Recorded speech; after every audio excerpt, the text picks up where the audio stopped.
Super Rugby Aotearoa this Sunday. Highlanders up against the Blues. The Blues have still got it all to do in terms of having a shot at the Crusaders in that final round. But before they can even think about that game, well, firstly, they would like the Crusaders to lose on Saturday. Totally beyond their control. But one game that is in their control is their trip down to Dunedin to play the Highlanders. But the Highlanders will not be looking to do anybody any favours. They'll be wanting to get as many wins as they can before the season closes.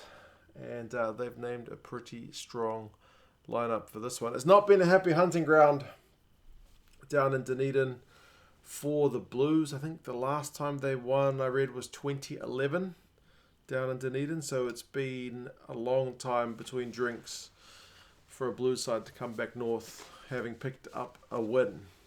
Not an easy place to go and play. That being said, the Blues have got a slightly better record in Super Rugby Aotearoa thus far. They've got 3 wins and 2 losses, whereas the Highlanders have the opposite. They have played each other this Super Rugby Aotearoa season. All the teams have played each other at least once, and the Blues scraped a win in that game. 27 points to 24, where I think that was the game where Scott Gregory was at fullback and had a pretty horrendous time. He'll be looking. He's on the wing, so he's still in the squad. I'm not sure whether he'll be as targetable at the side of the pitch as at the back, but we will see. The lineups have moved around a little bit. I guess the biggest news for the Highlanders is the fact that Josh Ioane is starting at 10, so he came off the bench in the last Highlanders game, and he should be fit and raring to go. So, look for him to kind of control the play. I'm hoping they give him an extended run at 10. I know the season's almost over, but I hope the experiment for him at 12 is pretty much done. But remember, it's a squad maybe equal to the Blues in the number of first fives they've got, because they've got Ioane at 10. That means Mitch Hunt moves back to 15. And in the last Highlanders game, he actually seemed to have a bit more impact at 15. And Brent Gatland is there on the bench as well. So you got 3 10s. But the Blues have equally got as many guys who can play 10 in this squad. They got Black, they got Plummer, they got Bowden, he's at 10. But I'll get on to the Blues in a minute. For the Highlanders, it's Johnston, Dixon, and Thwaites in the front row. Thwaites, I think in that Blues game, he was the one who came off the bench to be really useful. He gets a start, so they'll be looking to put some pressure on at scrum time. But the Blues front row is looking pretty solid. Paddy Parkinson and Jack Wetton are the second row. Paddy Parkinson has been phenomenal thus far this season, so he'll be looking to keep up that effort. Frizzell, Hunt, and Michele Tu'u are the back row. And this game has just got kind of tasty-looking matchups all round. The back row one is one. Ioane up against Barrett is another. And the front row's up against each other one as well. But, we'll have to wait and see how things go. Aaron Smith, 9. Josh Ioane, 10, like I mentioned. I think Smith has easily been the best 9 in the Aotearoa season thus far. And he will be looking to drive his side forward further again. Expect him to possibly go at least 70 minutes, potentially 80 if it's close. Tompkinson and Collins are the midfield this time. I didn't read anything about Rob Thompson being injured. I did only skim through the lineup, though. I may have missed that, but it means Michael Collins comes into 13. Usually a fullback. He's at 13. I think I've seen him play 13, maybe Mitre 10 Cup level.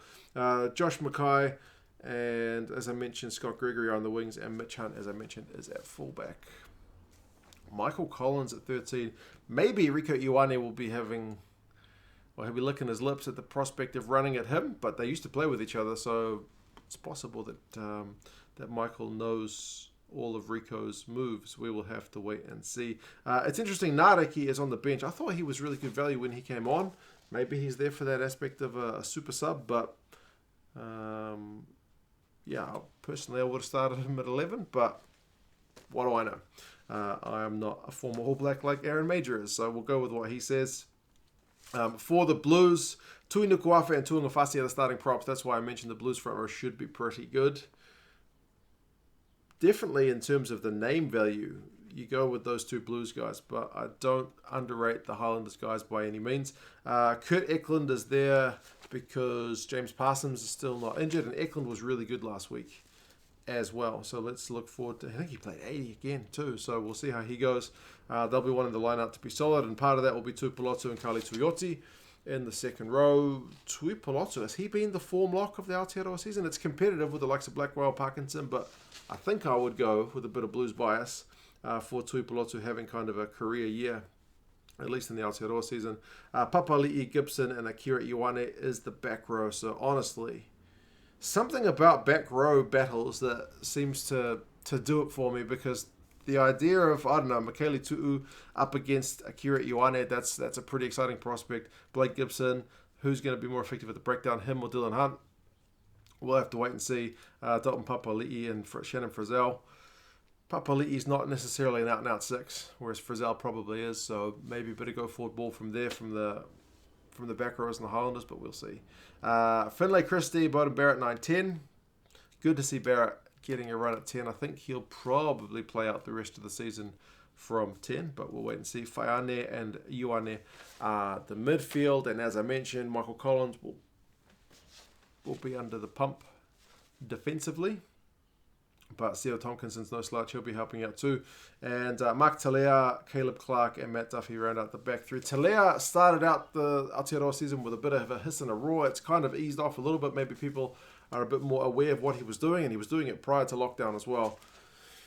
But he hasn't seemed to have quite the same impact in the last couple of weeks. But yeah, we'll wait and see. Harry Plummer still on the bench, as I mentioned earlier. Sam Nock, Tony Lambourne, Josh Goodhue. Josh Goodhue's maybe unlucky not to be starting after his cameo performance from the bench last week, but hopefully he can come on and make a similar impact. Guys who are conspicuous by their absence, there's still no Nihi Milner-Skudder, and I think the news out from the Highlanders camp that it's possible, maybe even probable, that he won't play this season. There's only a couple of games left, so after this one, so can't see it happening personally. No Dan Carter. He may also not end up playing, which would be pretty disappointing, but calf injury. Oh, it's Dan telling me.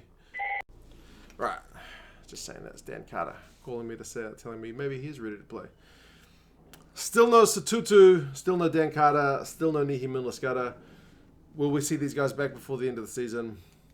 I don't know. Parsons is also still out, so yeah, we'll have to wait and see how things go.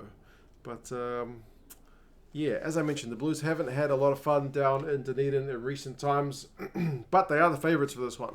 The bookies have got the Blues by 4. Rugby Forecast Algorithm's got the Blues by 1. So they're predicted to go out and get a win. In terms of the overall competition, and as a Blues fan, I desperately want the Blues to get a win here, but as I said, the Highlanders are definitely not going to make it easy, so we'll wait and see. You guys let me know your thoughts on how you think this one's going to go. Are you backing the Blues to get back on track with a good win, or do you think the Highlanders will be too tough at home? Weather's not going to be a factor because it's indoors, so yeah. Anyway, you guys let me know your thoughts, and I'll talk to you again soon. See you later.